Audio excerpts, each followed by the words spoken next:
Pollution from ozone and wildfire smoke can create major health concerns for those who have chronic illnesses.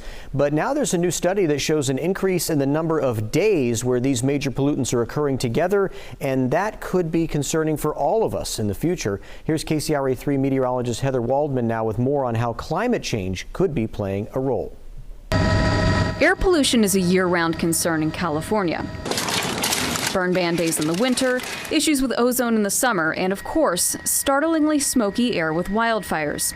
Earlier this week, a new study was released that showed that days we experience both ozone and smoke pollution combined have increased dramatically in the western U.S. in the last 20 years, especially in Northern California, even though clean air laws have reduced the amount of ozone in many cities. We found that one of the key reasons why we're seeing such a large spike in these particulate matter pollution days and these smoke days is, unfortunately, from exactly the source that you might expect in California based on the recent experience with wildfires. These increasingly intense and large wildfires over the past couple of decades, particularly the escalation over the past 5 to 10 years, are really driving this increase in the extreme particulate matter pollution days.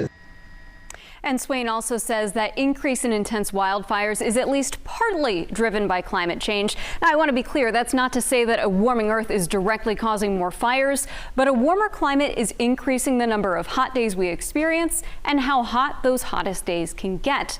Climate change can also be connected to longer and more extreme drought conditions in the western U.S., and all of those conditions come together to create what we call fire weather days. Now, the group Climate Central compiled data for these kinds of days and found that since 1972, the Sacramento Valley is averaging 12 more days per year, and the San Joaquin Valley is averaging 13 more days per year. Again, that's compared to about 50 years ago. More of these smoke-induced pollution days will likely lead to more health problems, even for healthy people. There's a lot more to this story, and I'll be covering it for you soon. Back to you.